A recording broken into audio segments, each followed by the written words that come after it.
Assalamualaikum warahmatullahi wabarakatuh, Bu Anita. Waalaikumsalam warahmatullahi wabarakatuh, Bapak.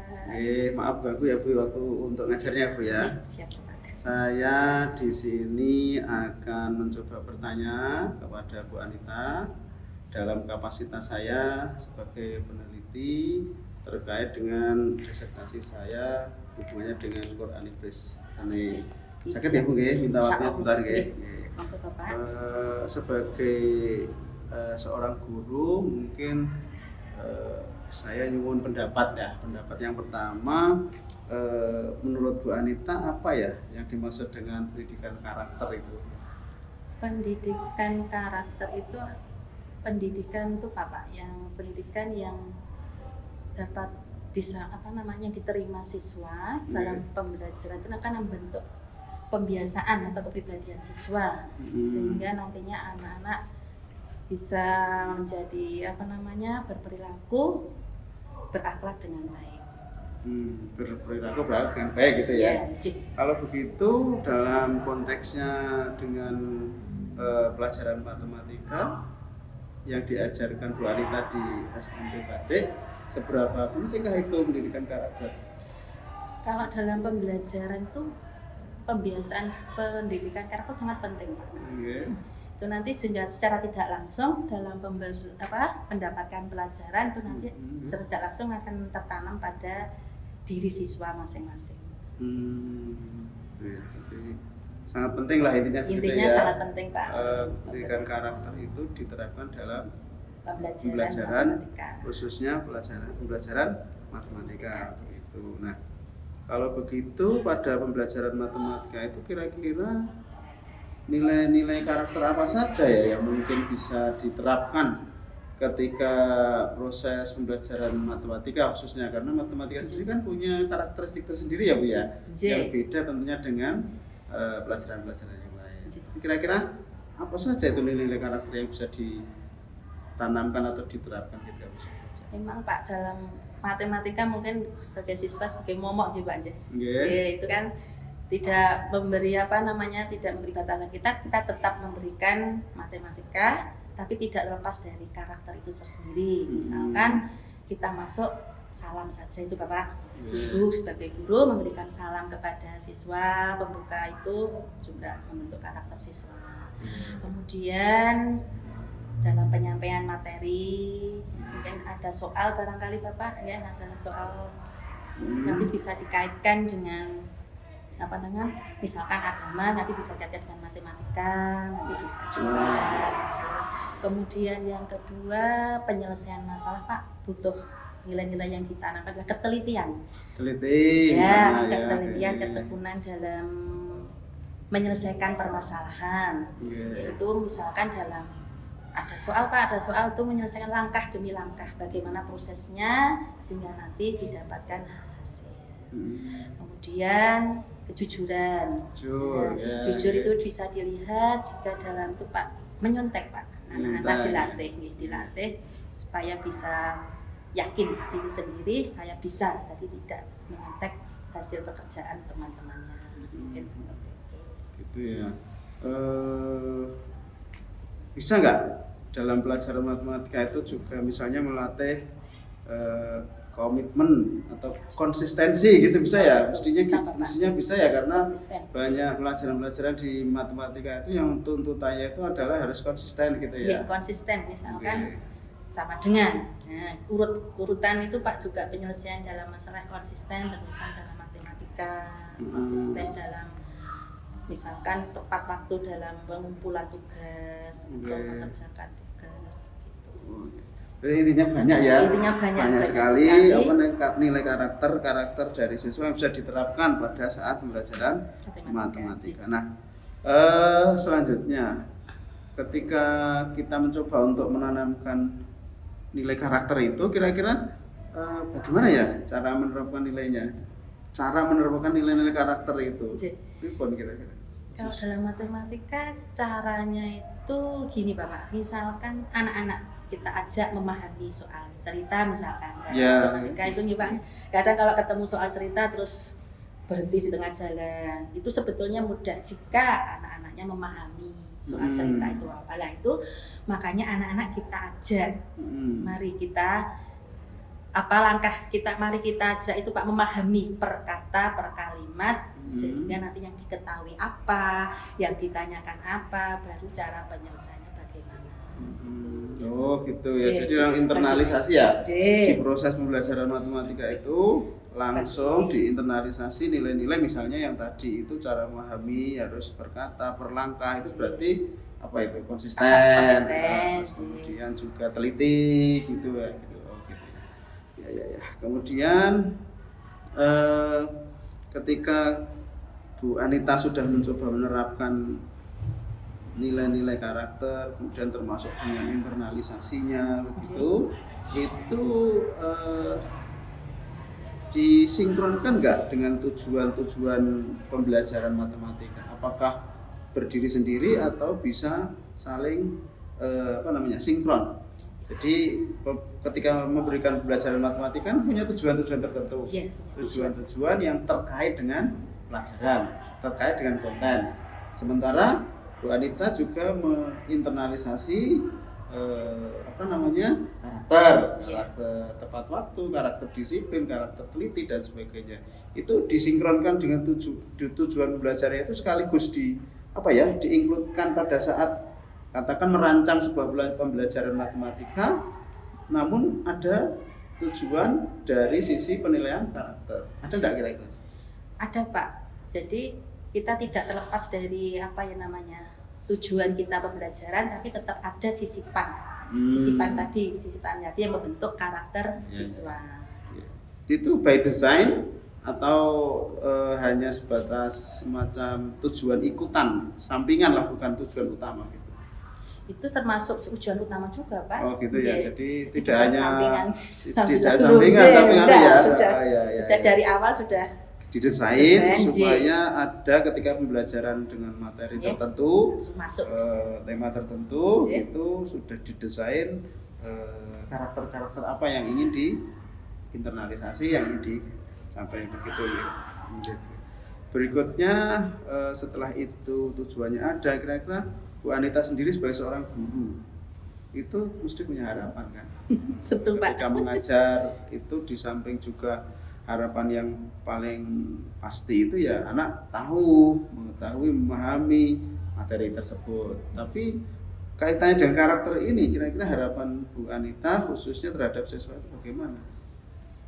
Saya tetap mempunyai harapan Pak terhadap anak didik ya. Setelah saya menyampaikan beberapa materi pendidikan karakter yang di dalamnya, saya punya harapan semoga besok anak-anak bisa mencetak generasi yang yang punya intelektual, spiritual, kerohanian. Iya, jadi tidak hanya di pengetahuan saja tidak, Pak, tetap tidak ada hanya ilmu dunia saja gitu bahasa ya, tapi komplit ya. Sikap spiritualnya, religiusnya juga ada begitu ya.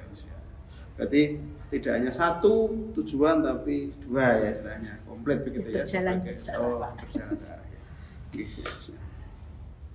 Nah, ketika Bu Anita sudah mencoba untuk meng-create tujuan, itu ada dua, dari sisi konten juga dari sisi karakter, kemudian juga berharap demikian juga anaknya.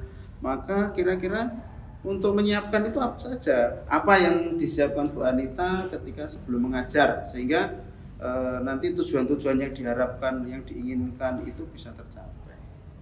Ini perlu persiapan sebagai guru Bapak, sebagai guru perlu adanya itu Pak, tidak lepas dari RPP, rencana ya, teaching plan ya, sudah punya rencana ya, di dalamnya sudah ada itu Pak, karakter, pendidikan karakter juga ada nilai karakter, juga ada sudah disiapkan, kemudian dari sarana prasaranya sendiri, kemudian dari kesiapan kondisi siswa tersendiri dalam kesiapan dalam menerima pembelajaran. Jadi sudah disiapkan sebelum mulai untuk pembelajaran ya, dalam bentuk rencana dan perencanaan atau plan-plan gitu ya, planning ya. Nah, ini sekarang kita coba ke flashback ya. Oke, Pak. Tentu Bu Anita kan sudah sekian lamanya mengajar begitu. Ketika ingin memberikan tujuan yang seperti tadi disebutkan, tidak hanya tujuan-tujuan dalam konteks matematika ansih saja, tapi betul-betul tujuannya memberikan internalisasi juga di karakter, itu metode yang digunakan metodenya begitu. Metode dalam pembelajaran? Iya, metode pembelajarannya tentu. Kalau metode itu nanti tergantung materinya, Bapak. Oh gitu ya. Jadi kadang metode ini tidak cocok dengan materi yang akan disampaikan. Gitu, ya. Misalkan metode konvensional, ceramah, atau metode kita ajak PBL, project based learning, problem based learning, project based learning. Jadi Jadi macam-macam ya. Ada banyak. Nah, jadi ada tergantung banyak dari materi intinya, ya, materi intinya yang kira-kira cocok untuk metode apa saja yang bisa dipakai. Dan Bu Anita sudah menggunakan berbagai variasi metode itu ketika memberikan pembelajaran di kepada anak-anak begitu ya. Ada metode yang mungkin suatu ketika ceramah itu ditekankan, tapi suatu ketika juga project based learning kayak gitu, mungkin belajar statistik itu lebih ke project atau belajar yang lainnya ya Bu ya. Jadi metodenya bervariasi begitu. Ini menegaskan saja, apakah karakter yang panjenengan tadi coba ingin capai itu sudah tertulis dalam RPP? Sudah tertulis dalam rencana pembelajaran? Maksudnya nilai-nilai karakter? Ya, nilai-nilai karakter sudah ada ya? Dalam RPP sudah, kedisiplinan sudah ada Pak. Oke. Jujur, teliti, konsisten, tanggung jawab itu tertulis secara eksplisit begitu ya di dalam sudah rancangan ada di dalam pembelajaran. RPP. Nah, kaitannya dengan karakter ini, sarprasnya pripun di kelas? Apakah juga mendukung atau perlu disiapkan atau bagaimana? Sarana prasarana itu kalau pembelajaran bisa baik jika prasarananya mendukung Bapak. Oke, alhamdulillah untuk di kelas sudah ada LCD, proyektor, ya sudah ada. Kemudian ada WiFi Bapak, WiFi ya nanti bisa dipakai jika menggunakan guru seandainya memakai gadget, misalkan internet, menggunakan internet juga sudah dilengkapi. Sehingga nanti pembelajaran bisa berjalan dengan baik. Ya, kaitannya dengan karakter ini juga terfasilitasi ya oleh sekolah ya, berarti terfasilitasi oleh sekolah. Misalnya pengen suatu ketika project based learning itu dari sekolah memberikan keleluasaan sudah terfasilitasi juga, nanti anak-anak bisa menggunakannya semaksimal.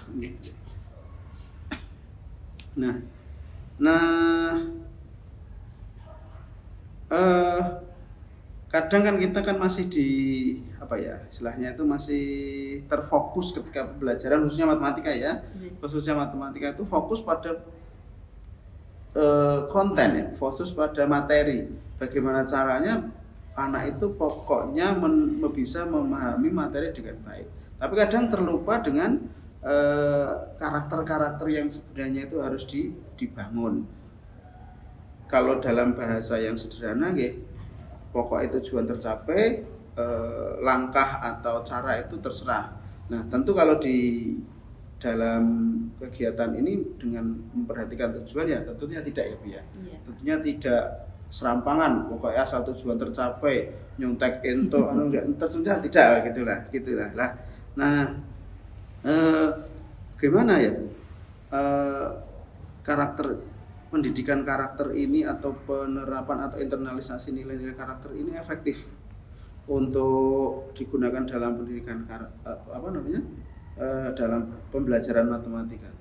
Bagaimana ini efektivitasnya? Apakah juga tidak bahasanya itu mengganggu pembelajaran inti? Kalau masalah mengganggu tidak sih Bapak. Kalau itu pelajaran ya efektif untuk pendidikan karakter, untuk matematika efektif. Karena kan secara tidak langsung Pak, Jadi selama anak mendapatkan materi secara tidak langsung nanti ada karakter yang masuk di dalam siswa tersendiri. Misalnya intrinsik ya modelnya ya, jadi tidak langsung ditunjukkan ini loh kamu akan mendapatkan nilai karakter ini ya, gitu enggak ya, tapi melalui pembelajaran yang didesain oleh Bu Anita, otomatis anak itu mesti akan terinternalisasi nilai-nilai karakternya sehingga efektif ya Bu ya. Efektif Pak. Efektif. Tanpa disadari oleh anak, otomatis dalam diri anak itu akan mempunyai sikap, sifat, dan kemudian perilaku yang sebagaimana ditulis di dalam rancangan pembelajaran. Nah, kaitannya dengan respon siswa, Bu, apakah merasa seneng, apakah merasa kebanyakan materi atau gimana itu kira-kira? Kalau masalah respon Pak, ya sebagai guru ya kita sudah harus melihat Pak. Okay. Oh ini anak sudah jenuh misalkan gitu. Nanti kita bikin strategi bikin apa ya Pak ya supaya anak tidak jenuh gitu kan, punya titik kejenuhan tersendiri. Nah, itu nanti anak-anak tetap bisa merespon dengan baik. Misalkan saja kita ajak, yo 3 tambah 2 dengan 5 gitu. Kita mau menyelesaikan tuh titik ikuti atas. Ada bahasa, ya maaf Bapak, mungkin ada bahasa gaul, mungkin tidak bisa bahasa resmi, misalkan yang bisa ditangkap anak. Titik, nah, jadi anak apa tuh titik. Nah, ikuti atas sama dengan. Kadang kan sama dengan bisa tidak runtun Pak, ada sama dengan sama 5. Terus kayak sepur tuh loh pakai kereta api sama dengan. Nah, saya ajarkan itu ke bawah Bapak, ke bawah runtut. Ya ikuti atas, titik ikuti atas 3 tambah ikuti atas titik 5 sama dengan. Nah sama dengannya ditaruh di bawahnya gitu. Nah, setelah tidak langsung anak-anak apa itu titik kan? Kemungkinan malah jadi itu Bapak. Tertarik ya? Ya jadi tertarik. Responnya siswa positif begitu. Positif, bisa jadi respon positif buat anak-anak. Nah, kalau ini berdasarkan pengalaman ya, berdasarkan pelajaran selama mengajar ini, ketika mencoba untuk menerapkan nilai-nilai karakter itu, kira-kira sudah sesuai harapan apa belum? Karakter yang jenengan coba ingin internalisasikan kepada anak itu sudah sesuai harapan? Kalau secara umum, belum Bapak ini. Belum ya? Belum. Nah ini mungkin heterogen Bapak di siswa, dari setiap kelas kan tingkat kemampuannya siswa berbeda-beda, tapi dari itu nanti kan kita tetap punya titik solusi bagaimana kita bisa mengatasi yang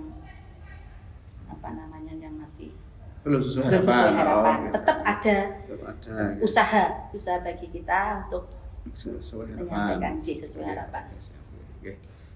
Berarti dengan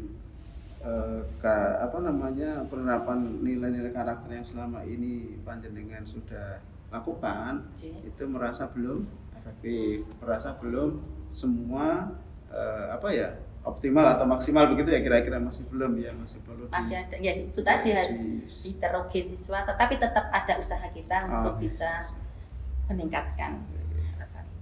Kalau kendalanya kira-kira dalam proses penerapan karakter, kendala yang paling dirasakan oleh Bu Anita apa? Kendalanya itu tadi Pak, seperti yang itu tadi, masih ada yang tingkat kemampuan itu tadi, tetap ayo mari kita ajak bareng-bareng siswa itu tadi. Kendalanya ya heterogen itu tadi Bapak. Jadi tetap ada heterogen siswa, tingkat tingkat kemampuan siswa yang berbeda-beda itu nanti tetap ada itu nanti Pak. Tetap ada ya. Tetap ada kendala-kendala ya. Tetap ada kendala. Nah, kalau di kelas atau mungkin di level sekolah itu kira-kira yang mendukung, hal-hal apa saja yang mendukung kaitannya dengan penerapan pendidikan karakter dalam pembelajaran matematika ini? Hal yang mendukung dalam kegiatan pelajaran ya, khususnya yang panjenengan sudah ajar di kelas 7 kemarin. Kalau kelas 7 itu Pak, dari kondisi siswa, kesiapan siswa.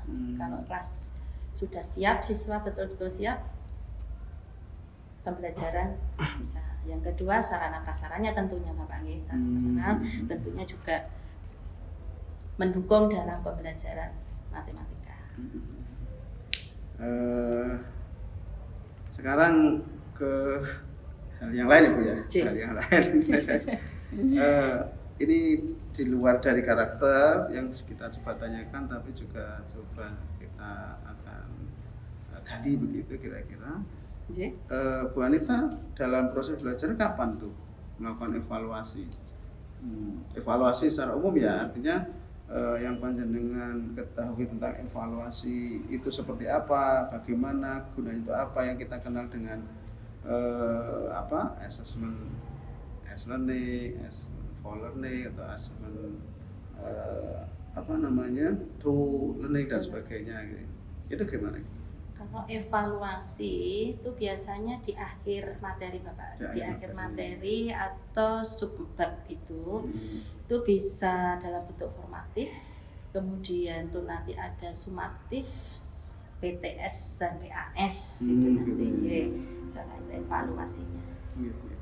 Nah, selama ini untuk indikator dalam evaluasi itu apa saja Bu? Indikatornya, apakah indikatornya itu indikator yang termasuk dalam tujuan pembelajaran yang tadi sudah disampaikan dalam hal ini termasuk karakter, apakah evaluasinya itu juga termasuk menanyakan indikator-indikator yang yang dalam bidang karakter gitu kira-kira. Ada Bapak, ini masuk dalam tujuan pencapaian materi. Oh gitu ya. Dan kemudian pemahaman, kemudian kemampuan siswa, kemudian bisa juga dari hasil kerja siswa tersendiri, hasil produk siswa tersendiri. Gitu yang ya. mungkin sudah direncanakan tadi Pak, dituliskan di RPP, indikator-indikator pencapaian pembelajaran. Tapi secara tertulis itu untuk yang karakter misalnya jujur, misalnya teliti, tanggung jawab itu juga juga menjadikan salah satu aspek dalam evaluasi. Termasuk Bapak, itu nanti ada nilai kejujuran, kemudian sikap juga ada dalam mungkin suatu kelompok Bapak, nanti presentasi di depan kelas, menilai sikap siswa-siswa dalam menyampaikan presentasi di depan kelas, di depan forum. Ada tindak lanjutnya ya Bu ya? Ada Pak, evaluasi ada tindak lanjut ya, nanti tindak lanjutnya macam-macam ya, mesti tergantung dari kondisi anak ya, apakah nanti diremediasi atau ada pengayaan atau kemudian yang lainnya itu mestinya dilakukan begitu. Termasuk juga yang di dalam penilaian karakter juga ada ya. Nanti ada treatment tersendiri kaitannya dengan anak-anak yang mungkin kurang di bidang di materi tertentu ya, termasuk di karakter tertentu gitu ya. Oke. Saya kira gitu Bu Anita, terima kasih sekali atas wawancara kita kali ini, luar biasa alhamdulillah, dan saya sebagai peneliti dalam hal ini sekali lagi mengucapkan terima kasih atas waktunya. Sama-sama. Maaf untuk mengganggu ya, silahkan untuk dilanjutkan kegiatan pembelajarannya begitu. Terima kasih, saya kira. Terima kasih Bapak. Assalamualaikum. Waalaikumsalam.